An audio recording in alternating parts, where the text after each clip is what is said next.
আচ্ছা, এবারে বলি যে তোমরা হিয়ারিং তো শুনেছো, আমি ছোট্ট করে ওখানে বলে দিই, যেহেতু আমি প্রেজেন্ট ছিলাম ওখানে হ্যাঁ, অভিষেক মনু সিংভি স্যার যেহেতু সিনিয়র অ্যাডভোকেট, তার একটা তো প্রভাব আছে, তার তো একটা ওয়েট আছে, তিনি চেষ্টা করেছেন তার মতো করে, ভালো চেষ্টা করেছেন, তিনি চেষ্টা করেননি তা নয়, কিন্তু আমাদের মাঝখানে মীনাক্ষী ম্যাম যেভাবে ঢুকে গেলেন আর কি, ঢুকে গিয়ে দেখবে যেভাবে ক্রস করলেন, এবং আমাদের এস গোপালন স্যার তিনি যেভাবে ক্রস করলেন, সবাই মিলে যেভাবে করেছেন তাতে আমরা স্যাটিসফাইড। আর্গুমেন্ট হয়েছে, তারা চেয়েছে যে যা হোক করে অ্যাপ্লিকেশনটা অন্তত যদি অ্যালাউড হয়ে যায় তাহলেই পরপর খেলা চলবে, তাহলে একের পরে এর গাঁথা হবে, এরপর আবার নতুন নতুন আইয়ে হবে। একবার দেখবে তোমরা প্রত্যেকে, সুধাংশু ধুলিয়া স্যার বললেন যে এটা তো সামনে আপনি যে এস গোপালন স্যার বললেন যে সামনে তো ইনি আছেন, কিন্তু পিছনে মাস্টার মাইন্ড অন্য কেউই আছে, তো মাস্টার মাইন্ড পিছনে অনেকে থাকে, অনেকে আছে, এবং সেটা একবার অ্যালাউ করে দিলে ওই প্যান্ডোরাজ বক্সটা ওপেন হতো, বিভিন্ন স্টেট থেকে ঘেঁটে এই মামলা চলতে থাকতো, এবং আমাদের টাকা পয়সা দিনের পর দিন এই লড়াই করে করে করে করে আমরা রিক্ত হয়ে যেতাম, আমরা শূন্য হয়ে যেতাম, বেকার ছেলেদের কাছে টাকা চাইতে চাইতে আমরা ক্লান্ত হয়ে যেতাম। তো আজকে এটা একটা ভালো দিন আমাদের জন্য, একটা কি বলবো খুব উজ্জ্বল দিন, সুখের দিন, যে এই যে মামলাটা যেটা অবৈধ, যেটা প্রাইমারিতে বিএড অ্যাপ্লিকেবল নয়, সেই জাজমেন্টটাই থাকলো, এবং এটার উপর আর কোনো ক্ল্যারিফিকেশনের কোনো জায়গা থাকলো না। এইবার আমি দেখছিলাম বিভিন্ন কমেন্টে অনেকে জিজ্ঞেস করছে, আমাকে পার্সোনাল জিজ্ঞেস, তাহলে কবে থেকে লাগু হলো? এই দেখো, এই কোশ্চেনটার মধ্যেই কিন্তু একটা ভুল লুকিয়ে আছে। কবে থেকে লাগু হলো, কবে থেকে লাগু হবে, এটাই তো বলা হবে না। এটা বললেই তো ক্ল্যারিফিকেশন মামলাটা অ্যাকসেপ্ট হতো, এটা বুঝতে হবে। যে তাহলে কি বলবেন, না অমুক তারিখ থেকে লাগু, না, উনি কি বললেন যে আমি রাজস্থান হাইকোর্টের জাজমেন্টটাকে আফিল করলাম এবং আগে যা ছিল তাই থাকলো, অর্থাৎ 2018 পর যে এনসিটি বলপূর্বক যে মানে গ্যাজেট এনে যে বিএডদেরকে ইনক্লুড করা হয়, তারপরে 2018তে যখন মামলা হলো, তারপরে ওই মামলার পর থেকে যারা যারা যারা ঢুকেছে হিসেব মতো তাদের প্রত্যেককেই বেরোতে হবে, এটা একটা হার্ড রিয়েলিটি।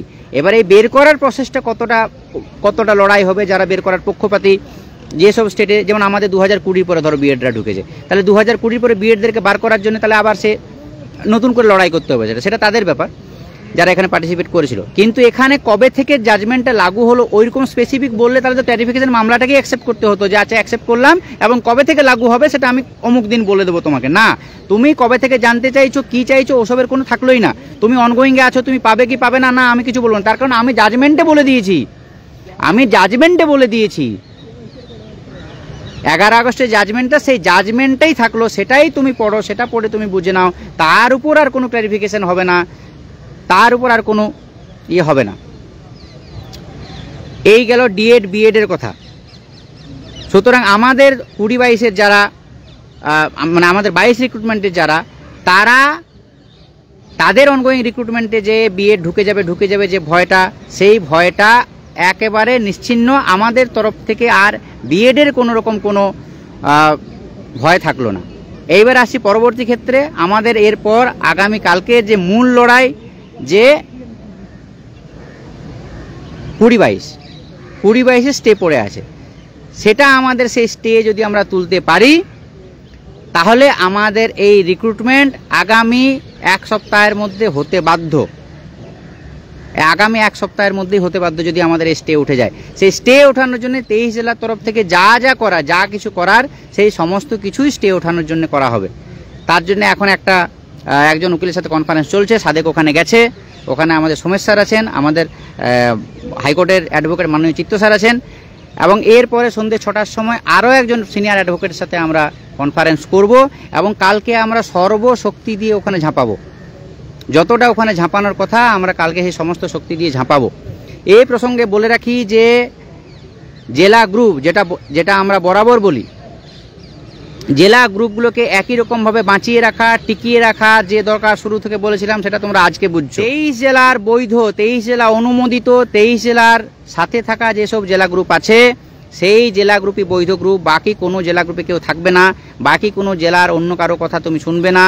যেখানে 23 জেলা ভেরিফাইড গ্রুপে, প্রত্যেকটা 23 জেলা এবং সেই জেলার ছেলেমেয়েরা থাকবে, সেই জেলার অ্যাডমিনরা থাকবে, সেই গ্রুপটাই বৈধ গ্রুপ, সেই গ্রুপে থাকবে।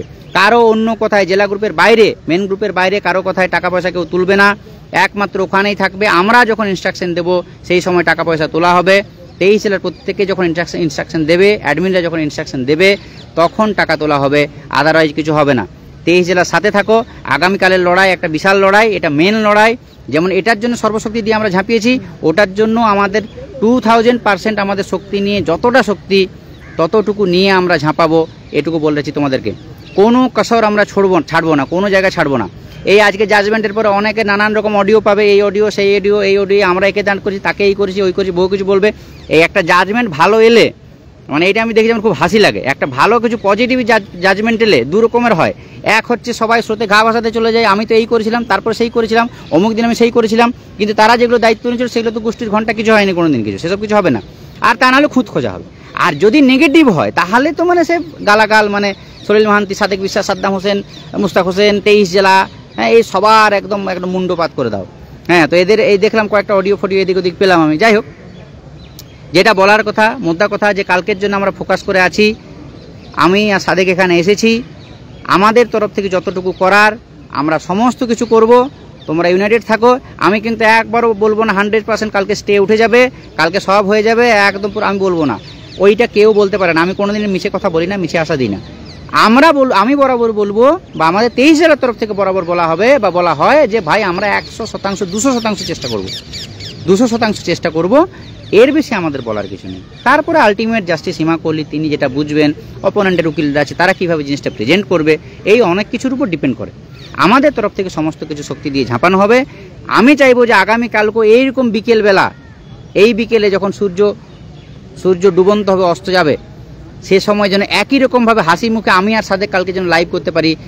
একই সাথে আমাদের ল প্যানেলে যারা আছেন স্যাররা, তাদেরকে নিয়ে লাইভ করতে পারি এবং বলতে পারি যে হ্যাঁ আমরা স্টে তুলতে পেরেছি, আমাদের রিক্রুটমেন্টটা এরপর হবে, আমাদের জার্নিটা শেষের দিকে আছে। এবার যদি আরও কারো কিছু বলার আছে তাহলে বলো ঝট করে, আমাকে এখান থেকে উঠে আবার এক জায়গায় যেতে হবে।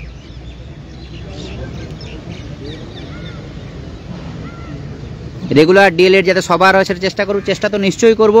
এখানে আরও একটা ব্যাপার আছে, যাতে কোনো রকম কোনো ভ্যাকেন্সি পড়ে না থাকে, আমরা সেটার চেষ্টা করব। সেগুলো সব ভেবে রেখেছি আমি অলরেডি। আমার মাথায় একটা জিনিস চলছে কিছুদিন থেকেই, সেটা এই মামলাটা মিটে যাক। যদি 12 তারিখে সব কিছু ফুলফিল হয়ে যায়, কলকাতা ফিরে 23 জেলার সাথে আলোচনা করে, আমাদের সবার সাথে আলোচনা করে একটা অন্য মুভমেন্ট একটা শুরু করব। সেটা এখনই বলছি না, সেটা মাথায় আছে।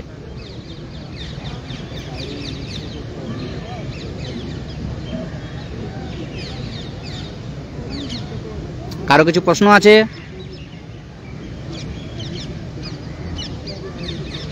ঠিক আছে, রেস্ট এখন নেই চন্দ্র, এরপর আরও এক জায়গায় যাব। সকাল থেকে এখন সেভাবে কিছু খাওয়া হয় নাই, সাদেকও মনে হয় খায় নাই, ও গেছে এক জায়গায়, এরপর আবার এক জায়গায় কনফারেন্স করে সেই রাত্রেবেলা কোর্টে ফিরবো। আর এখানে ঠান্ডা ভীষণ, প্রচণ্ড ঠান্ডা। ভালো থেকো, 23 জেলার সাথে থেকো। আমার সব বন্ধুদেরকে প্রত্যেককে শুভেচ্ছা, যারা এই লড়াইয়ে আছো, যারা এতদিন থেকেছো, আমার একদম ভেতর থেকে প্রত্যেককে ভালোবাসা। ট্রফি নিয়ে যাওয়ার চেষ্টা করবো অনিমেষ।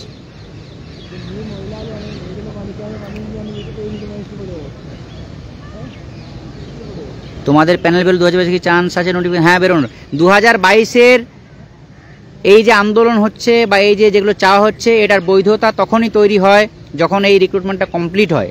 আমি খুব সোজাসুজি কথা বলছি, এই রিক্রুটমেন্টটা কমপ্লিট হলেই তোমরা যে আন্দোলন করছো সেই আন্দোলন তোমরা আরও করতে পারো, তোমরা আরও সভাপতিদের কাছে দাবি রাখতে পারো। এবং আমার মনে হয় তারাও একটা রিক্রুটমেন্ট প্রসেস নিশ্চয়ই শুরু করবেন। যতবার আমি মাননীয় সভাপতির সাথে কথা বলেছি, ততবার তিনি বলেছেন এটা শেষ হলে আমি রেগুলার রিক্রুটমেন্ট করব।